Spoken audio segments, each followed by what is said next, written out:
Olá, você que está nos assistindo.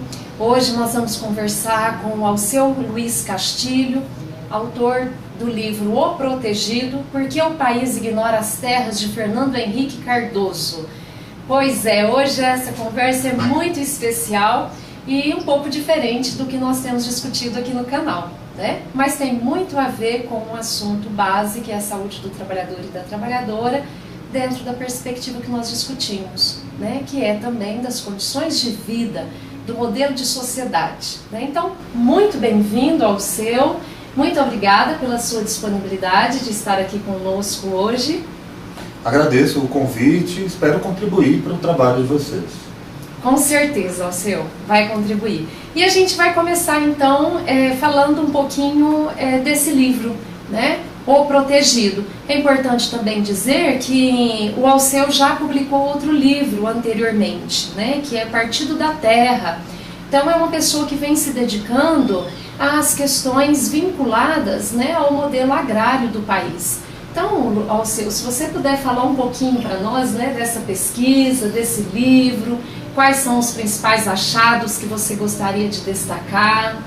Certo. Bom, esse livro eu comecei a fazer em 2017 como uma reportagem. Eu edito um observatório sobre agronegócio no Brasil, que se chama De Olho nos Ruralistas, que começou em 2016, em setembro de 2016, acabou de completar 3 anos.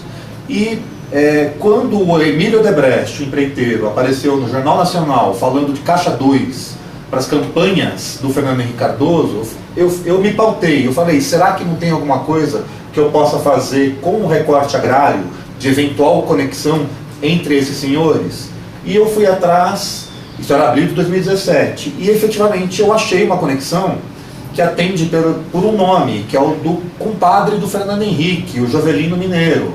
Compadre, literalmente, o filho do Jovelino é afilhado do Fernando Henrique, assoprava as velhinhas dos bolos do Fernando Henrique no Palácio da Alvorada durante o exercício da presidência da República. Esse Jovelino Mineiro é sócio do Emílio Odebrecht, portanto estamos falando de elites brasileiras e de determinados modos de conexão entre os políticos e os donos do poder. Esse Jovelino Mineiro, por exemplo, ele recebe o Emílio Odebrecht no Palácio da Alvorada 2 vezes. Uma narrada pelo próprio Fernando Henrique nos Diários da Presidência. O Fernando Henrique fala, eu e o Ney recebemos aqui, ele chama o Jovelino de Ney, são íntimos mesmo. Eu e o Ney recebemos aqui o Emílio Odebrecht, tarari, tararó. E em outra ocasião, no fim de 2002, no fim do segundo governo do Fernando Henrique, esse Jovelino como articulador do jantar que angariou fundos para o Instituto Fernando Henrique Cardoso, hoje Fundação FHC, onde cada um dos comensais deu 1 milhão para o funcionamento desse instituto, entre eles o Emílio Odebrecht. Aí eu me pautei para apurar tudo que se relacionasse à questão agrária a partir desses personagens, da fazenda em Minas Gerais, em Buritis, ao atual canavial em Botucatu, que é uma revelação do livro, da série de reportagens que originou o livro, um canavial em áreas mananciais no interior paulista. Alceu, então você traz aí essa questão de fazenda, né, de canaviais, são propriedades que estão no nome de Fernando Henrique Cardoso e que pode ser fruto de corrupção, é isso? Não, eu como jornalista eu não posso acusar ninguém, não cabe ao jornalista acusar alguém de corrupção. O que a gente conta é histórias. E esse canavial, ele foi comprado em 2012, 2 fazendas compradas em 2012, pela Goitacazes Participaçõões, que é uma empresa de Fernando Henrique e Filhos. Eles compraram em 2012, o Fernando Henrique até saiu da sociedade há alguns anos, mas voltou agora em junho de 2019. Um canavial que fica em área de mananciais, em Botucatu, é uma região belíssima do estado de São Paulo, a transição da planície para o Planalto, a região da Cuesta, e às beiras do Rio Pardo. A prefeitura de Botucatu, ela desapropriou uma dessas 2 fazendas do Fernando Henrique por R$5 no ano passado e restou a outra. Desapropriou a menor, de 36 hectares, restou a outra de 205 hectares. Essa outra será profundamente valorizada. A gente está falando aqui de um caso de especulação imobiliária envolvendo um dos presidentes mais importantes da história do Brasil. Aquilo se tornará chácaras de recreio, áreas de lazer em torno dessa represa, e é por isso que houve uma desapropriação por valor simbólico, R$5, não são R$5.000, 50 mil, R$5 mesmo. E a outra, que custou 3,6 milhões, valerá ao longo dos anos aí dezenas de milhões, para não falar centenas de milhões de reais. E isso tudo a partir de um personagem que é conhecido pela finesse, né? pela origem de casa grande mesmo, a gente tem aqui uma foto dele na fazenda em Minas, ele de botas, na fazenda onde ele criava gado. Ele galgou outro degrau abaixo nessa trajetória agrária ao se tornar dono de um canavial, onde não tem nada, não tem sede, é apenas o canavial mesmo. Tem as cercas são das propriedades contíguas, a gente só chega lá e vê apenas cana, onde era para ter uma área de proteção permanente, onde era para ter outras coisas, né? com um tamanho dezenas de vezes superior ao famoso sítio de Atibaia, atribuído ao outro ex-presidente Luiz Inácio Lula da Silva. Alceu, essa questão que você está trazendo nos reporta um modelo de Estado, né? Historicamente dominado por ruralistas, por latifundiários, né? Então nós temos uma continuidade na atualidade, inclusive. E como que você vê essa participação desses grandes proprietários de terra, desses latifundiários, na política brasileira? Bom, por exemplo, a Odebrecht, que já foi citada aqui, ela é uma empresa agropecuária também, que até pediu falência agora, exatamente em junho. Odebrecht Agro, que leva o nome de Ativos. Então são dezenas de milhares, centenas de milhares de hectares, por exemplo, nas mãos da Odebrecht. Em algum momento, essa história se cruza com o Fernando Henrique, já que o Jovelino Mineiro, esse compadre do FHC, é sócio da Emília Odebrecht, numa empresa de genética. O canavial da FHC fica contíguo a uma empresa de genética bovina que pertencia a esse Jovelino Mineiro, hoje está com um grupo holandês e também teve terras desapropriadas pela prefeitura tucana de Botucatu. O Jovelino Mineiro arrenda terras para o Odebrecht no Pontal do Paranapanema, no extremo oeste do estado de São Paulo, em terras que eram de um ex-governador paulista, o ex-governador biônico Roberto de Abreu Sodré, onde já teve flagrante de trabalho infantil em colheita de algodão pela Folha de São Paulo nos anos 90. Então sim, esta história contada pelo livro também é uma história de como as elites agrárias, que no Brasil se confundem diretamente com as elites de um modo geral, de como essas elites agrárias se apropriam do trabalho, exploram monoculturas em detrimento do ambiente. Um canavial em áreas de mananciais, nas mãos de um sociólogo, do príncipe da sociologia brasileira, conta muito sobre a relação entre essas elites e os recursos naturais.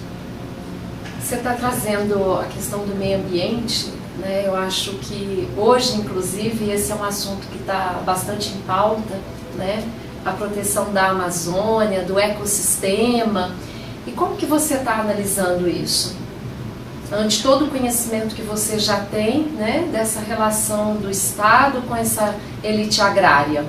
Bom, essa Amazônia que pega fogo, aliás, curiosamente, o meu livro anterior, ele encerra falando da floresta que pega fogo. E não, obviamente, por ser visionário, mas porque a floresta já pegava fogo, pega historicamente e é destruída não só pelo fogo. O fogo é uma das etapas da destruição. Madeireiro não põe fogo.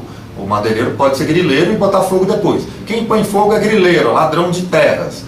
A história do Brasil é uma história da grilagem, é uma história da apropriação de terras pelas elites em detrimento de quem está lá embaixo, de quem faz uso da terra, uso da água, uso dos recursos, dos poceiros, dos camponeses, dos indígenas, dos quilombolas.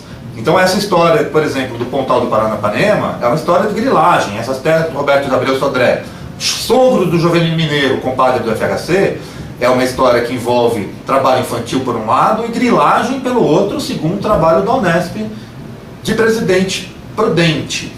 Portanto, não se trata apenas da história de um personagem, se trata de uma história das elites agrárias, já que esse personagem, ex-presidente da República, ele se conecta diretamente com os donos do poder. Por exemplo, a Fundação FHC fica ali na Praça Ramos, em São Paulo, com vista para Anhangabaú, num edifício onde fica a Sociedade Rural Brasileira. E a Cidade Rural Brasileira é um dos pontos de encontro da aristocracia paulista, deflagradora, uma das deflagradoras dos golpes de 1964 e de 2016. Quem escolheu o andar nesse prédio para a Fundação FHC foi esse pecuarista, o Jovelino Mineiro, compadre do Fernando Henrique, sócio do Emílio Odebrecht. Então, as histórias de elites agrárias passam também diretamente pela apropriação do poder, inclusive de forma ilegal e violenta. Inclusive essa questão que você apresenta, né, do Estado ter desapropriado uma fazenda por R$5.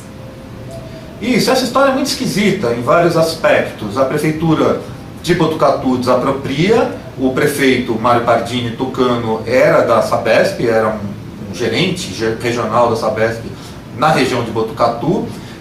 As terras passam da prefeitura do município de Botucatu para a Sabesp, Companhia de Saneamento Básico do Estado de São Paulo, que é administrada pelo governo tucano, que está aí há mais de 20 anos. Eles desapropriam algumas fazendas por valor simbólico e outras por outros valores. Terras da Esquincariol, por exemplo, uma empresa de bebidas, também tinha terras, tem terras ali nessa região de mananciais. Algumas dessas terras foram desapropriadas, assim como do Fernando Henrique. Quando esse prefeito de Botucatu ele desapropria, ele agradece aos proprietários que doaram simbolicamente, né, por R$5, essas terras, em nome do Jovelino Mineiro. Ora, em nome do compadre do Fernando Henrique, que em tese não tem mais terras lá. As terras eram do Fernando Henrique e eram da Central Bela Vista, que é essa empresa de genética bovina vendida pelo Jovelino Mineiro para o grupo holandês. Então, onde que entra o Jovelino Mineiro nessa história? O compadre de FHC, ele aparece no Palácio da Alvorada, recebendo Emílio Odebrecht, articula o financiamento da Fundação Fernando Henrique Cardoso, e está diretamente ligado ao canavial de FHC em áreas de mananciais. Por que a imprensa brasileira não faz um perfil alongado desse compadre, que também está ligado ao apartamento de Paris, já que o apartamento de Paris, frequentado hoje pelo filho caçula do Fernando Henrique, fruto de um relacionamento extraconjugal com a jornalista Miriam Dutra, também era da família Abreu Sodré e é frequentado pela família Cardoso. Por quê? Né? Por isso que o livro se chama O Protegido, porque não se trata apenas de um protegido pela justiça. O ex-juiz Sérgio Moro disse na época que as investigações não podiam melindrar, as investigações da Lava Jato não podiam melindrar Fernando Henrique, porque ele era um apoio importante. Né? Então, não somente protegido pela justiça, mas pela imprensa, que não quer contar pro público brasileiro que esse sociólogo, que esse ex-presidente possui um canavial em área de mananciais. Alceu, e você fala, né, que existe um anonimato dessa situação na mídia, né? Talvez não anonimato, mas não se fala, silenciamento, né? E também na justiça. Então nós temos hoje um presidente que se elegeu praticamente com uma bandeira de anticorrupção. E por que a sociedade, como você vê, que a sociedade não consegue olhar para esses fatos e ser estimulada então a pensar e a instigar, a fomentar ações, né, que seja na justiça, que seja em termos políticos, contra esse senhor, que como você mesmo disse, né, sociólogo, ex-presidente, um intelectual, e que na verdade ele vai repetir coisas aí que são históricas, né, no Estado brasileiro, né, desse poder da elite brasileira dentro do Estado, e ele sendo um membro dela, né? Então, o Brasil tem mais de 500 anos de elites agrárias no poder, inclusive hoje, apesar de a maior parte da população hoje ser urbana, o Brasil é um país eminentemente agrário, 99,3% do território está fora das cidades, e essas elites, elas se perpetuam no poder das mais diversas formas, com democracia, sem democracia, com aparências ou arquipélagos de democracia, ou com ditadura explícita, inclusive com personagens mais violentos no poder, como o atual presidente de plantão, Jair Bolsonaro. As pessoas que elegeram Jair Bolsonaro, se a gente olhar o mapa eleitoral, a gente vai ver que ele coincide com os mapas de onde essas elites agrárias têm mais poder, regiões sul, sudeste, centro-oeste, inclusive com a assinatura, em boa parte desses casos, desse fogo na Amazônia. O Dia do Fogo, ele é primo direto do que fazem essas elites agrárias, que pilham territórios, que se apropriam da água e dos diversos recursos naturais. A direita liberal e a direita conservadora, elas sempre se relacionaram muito bem no Brasil, como mostram os vários golpes e como mostra o comportamento dessas elites durante o governo desse personagem particularmente violento. Então estão aí para aprovar reforma da Previdência, outra reforma trabalhista, reforma tributária, tudo a serviço desses senhores de engenho reciclados. Alceu, dentro dessa questão que você está falando, né, das reformas que estão sendo propostas, e que o Fernando Henrique Cardoso, vamos dizer assim, foi um pioneiro, né, então eu queria que você fizesse uma reflexão de como que foi vendido, né, uma crise econômica, que o Fernando Henrique Cardoso vai fazer uma privo-doação, como alguns autores chamaram, né, de empresas públicas, como os bancos. Foi feito toda uma modernização dos bancos e em seguida vendido, né?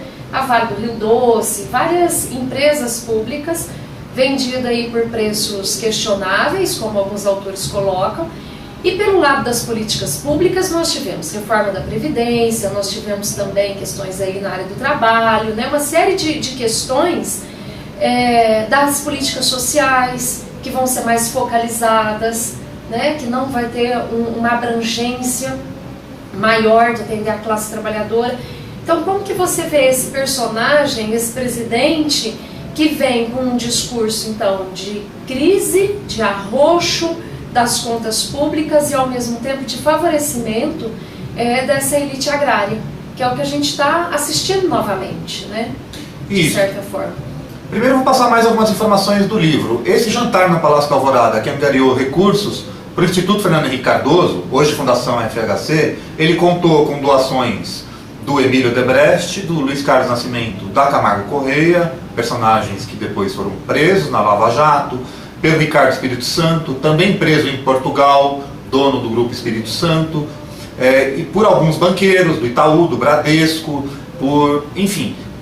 pelos grandes, Gerdau, pelos grandes representantes do PIB brasileiro. No jantar de 80 anos do Fernando Henrique, na Sala São Paulo, o Fernando Henrique é presidente de honra da Fundação OSESP, Orquestra Sinfônica do Estado de São Paulo. No jantar de 80 anos dele, na Sala São Paulo, estiveram presentes Marcelo Odebrecht, Ricardo Espírito Santo, primo do outro que está preso, o Jovelino Mineiro, o esse que a Miriam Dutra, a jornalista, chama de operador do Fernando Henrique Cardoso. Ela conhece bastante o Fernando Henrique Cardoso. E todos esses personagens e instituições estão diretamente ligados às elites agrárias. Os donos desses bancos têm centenas de milhares de hectares. No Pantanal, por exemplo, esse Pantanal que também pega fogo, não é só a Amazônia. O Grupo Espírito Santo tinha terras em Botucatu em parceria com o compadre, com o Jovelino Mineiro. Também foi recebido pelo Fernando Henrique no Palácio da Alvorada, segundo Fernando Henrique nos diários da presidência. E assim por diante, né? As empreiteiras, a própria Debrecht tem um império agropecuário, hoje em falência, Tudo isso também leva a assinatura dos governos Fernando Henrique, ainda que os governos Fernando Henrique tenham se dado numa época mais próxima da Constituinte e da redemocratização do Brasil, portanto um momento mais progressista do país, um momento onde determinadas causas sociais foram garantidas em lei, ainda que o direito brasileiro e o Congresso e os últimos governos do Temer e do Bolsonaro tenham implodido boa parte desses direitos trabalhistas, inclusive. Quando a gente fala de implosão dos direitos trabalhistas, isso afeta diretamente o trabalho no campo. A gente falou aqui de trabalho infantil dessa família, né, do operador do Fernando Henrique, crianças colhendo algodão no Pontal do Paranapanema. As coisas são muito graves. Você pode indicar mais ou menos o período que havia o trabalho infantil? Trabalho infantil no algodão no fim dos anos 90, 98 a 99, salvo engano. Quer dizer, depois do ECA, né, da Constituição. É bom a gente citar aqui. Isso já, e numa época em que o trabalho infantil, os direitos da infância eram mais citados que hoje. Hoje eles estão até fora de moda na grande imprensa. A grande imprensa já deu mais bola para esse tema, talvez até por isso tenha flagrado. O repórter Bernardino Furtado flagrou esse trabalho infantil depois que descobriu que era das terras do Abreu Sodré, administradas pelo Jovelino Mineiro, pelo compadre de Fernando Henrique. Então, as coisas não acontecem à toa. As conexões desse ex-presidente com essa gente, por mais que na época ele tivesse que negociar mais com o Sem Terra, com os camponeses, recebeu o MST no Palácio da Alvorada, um tanto a contragosto, não deixou o João Pedro Stedley expor a bandeira lá, né? Aqui só a bandeira do Brasil, disse ele, né? Qualquer semelhança com o discurso de outros presidentes mais recentes não terá sido mera coincidência, né? Então, e expulsa o MST da fazenda em Minas, em Buritis, com o exército. Portanto, essa implosão de direitos, sem dúvida, começa com Fernando Henrique. Se ele pudesse, teria implodido mais, se o contexto político fosse mais favorável. Os ruralistas não tinham o poder que tem hoje, né? Mas eles começam a se organizar no Congresso exatamente naquela época. A Frente Parlamentar da Agropecuária, que é financiada por todo esse PIB nacional, ela começou a se consolidar durante o governo de Fernando Henrique Cardoso e ganhou o poder que tem, que é um poder de derrubar o presidente e manter presidentes. Mais da metade dos votos que derrubaram Dilma Rousseff saíram da Frente Parlamentar da Agropecuária.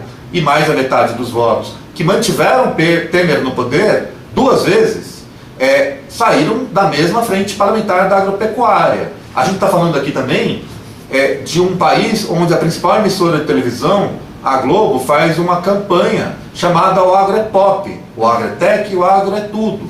E essa campanha, ela mostra o quanto o jornalismo brasileiro está pactuado com esse modelo, que não é o único modelo de relação com o território, com a terra e com os recursos naturais, né?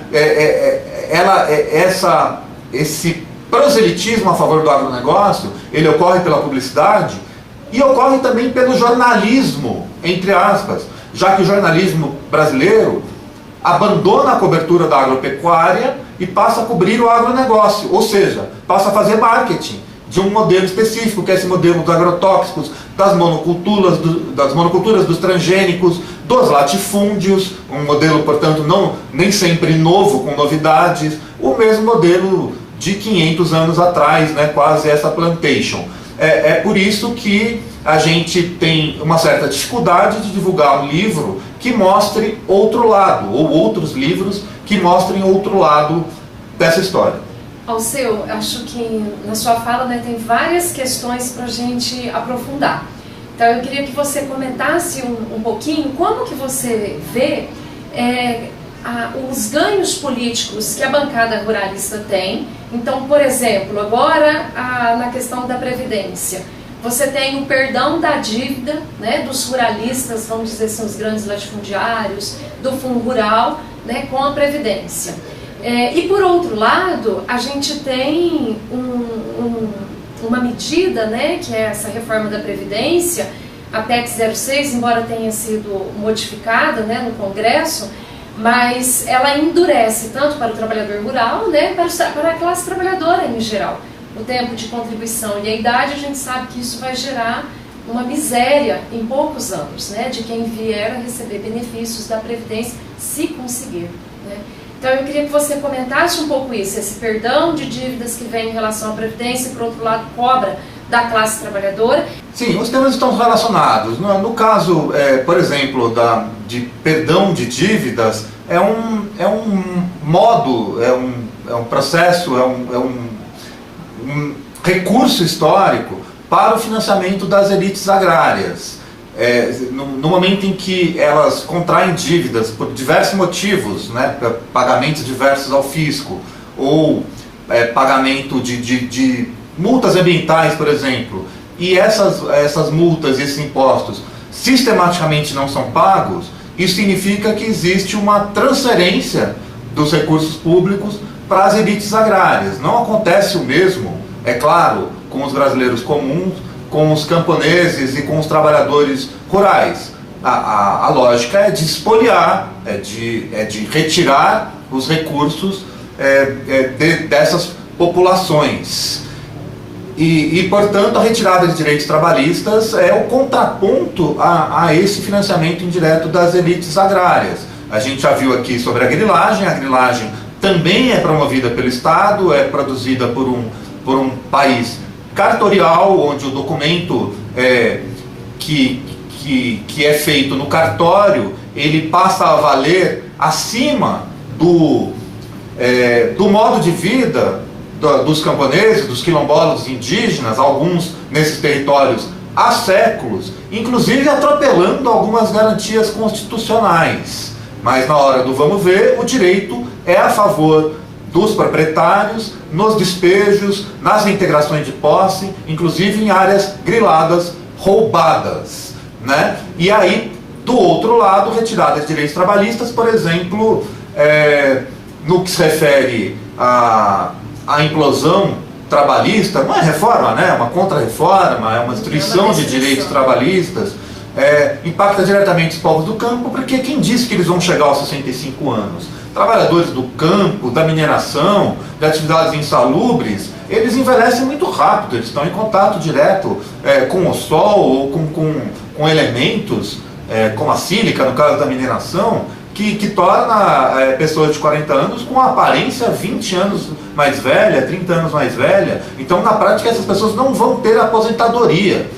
Ou seja, o enriquecimento de alguns poucos proprietários no Brasil, ele se dá às custas da exploração e da morte até desses trabalhadores. A gente está falando do segundo país com a maior concentração fundiária do mundo. O Brasil só perde para o Paraguai, onde, por sinal, os latifundiários brasileiros só perdem para os latifundiários paraguaios em tamanho de terras, de latifúndios, né? A gente está falando aqui de uma lógica, portanto, que faz parte do modo de produção do capitalismo, que no campo atende hoje pelo nome de agronegócio. Antes ficava mais claro que eram os latifundiários e tal. Agora esse agronegócio vem posando de moderno, quando essa agropop, agretech, quando essa modernidade, às vezes, na verdade, ela esconde trabalho escravo, ela esconde roubo de terras, ela esconde diversos métodos de exploração do trabalho, de concentração de renda, de despejo de veneno nas nossas mesas e até na nossa água. Alceu, e a respeito então da criminalização dos movimentos sociais, sobretudo do MST, né? Esse governo tem já divulgado mensagens bastante violentas, né, contra o MST, inclusive na questão do armamento, justificando, né, que os proprietários poderiam agora defender suas propriedades. Então eu queria que você falasse um pouquinho a respeito dessa criminalização dos movimentos sociais, ao mesmo tempo que a gente tem essa política extremamente permissiva para o grande capital, para esse agronegócio. Bom, lembrei aqui que o Flávio Bolsonaro, um dos filhos do Jair Bolsonaro, ele apresentou um projeto de lei no Senado para acabar com a função social da propriedade, né? Então tem outros elementos aí para se colocar em jogo.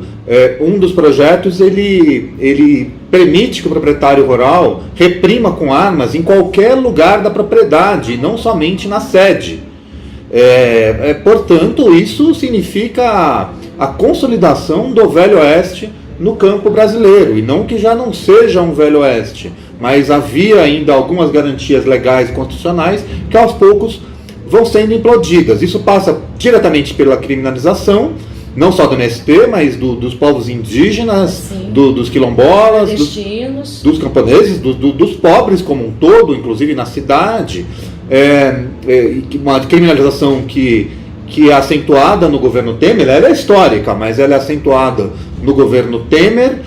Houve a CPI da FUNAI, promovida pela bancada ruralista, que criminalizou antropólogos, criminalizou indígenas, até procuradores que defendem direitos desses povos originários e tradicionais. Portanto, esse fenômeno de expansão territorial, ele é movido a racismo, a supremacismo, porque essa gente parte do princípio de que as pessoas que estão lá embaixo são inferiores, né? E, portanto, os territórios onde elas vivem são territórios de expansão agropecuária, né? Supremacismo e expansionismo. Isso lembra exatamente o que, não é mesmo? Lembra outros regimes famosos pelo mundo. E tudo isso movido também pela criminalização, que é um dos métodos, como a grilagem e como o fogo, para expulsar os povos do campo de onde eles vivem e onde eles resistem, e essa parte boa da história, há séculos, para não dizer há milênios no caso dos camponeses, que é uma classe social que está aí, anterior ao modo de produção, e que resistiu a regimes autoritários de diversos aspectos políticos, por sinal. Tá certo, Alceu. Então a gente vai fechando, e eu gostaria apenas que você, se puder, deixasse uma mensagem para quem está nos assistindo, né? O que você gostaria de deixar aí registrado como palavras finais? Bom, agradeço a oportunidade de oferecer ao ouvinte, ao internauta, algumas informações que a imprensa quer esconder, a grande imprensa graúda, a imprensa defensora das elites, quer esconder. Por isso a necessidade de se divulgar a imprensa independente. Acesse o site que eu coordeno, De Olho nos Ruralistas, onde a gente veicula diariamente esse tipo de notícias que querem esconder. Apoie as editoras independentes. Esse livro é uma edição do De Olho nos Ruralistas com uma editora chamada Autonomia Literária. Foi lançado inicialmente num festival em Paraty, durante a Flip, num festival pirata das editoras independentes. Apoie também as livrarias independentes e todo o circuito que divulga informações contra-hegemônicas, dos movimentos sociais à universidade. É muito importante que a gente se una em torno do desbloqueio de pautas que querem varrer para debaixo do tapete ou da terra. Tá certo, Alceu. Então a gente agradece, tá? E a gente pede para você que está nos assistindo, né, que dê o seu like, compartilhe esse vídeo e também deixe a sua mensagem, que esse é um trabalho que está sendo construído também com a sua participação. Então, muito obrigada, Alceu. Eu que agradeço.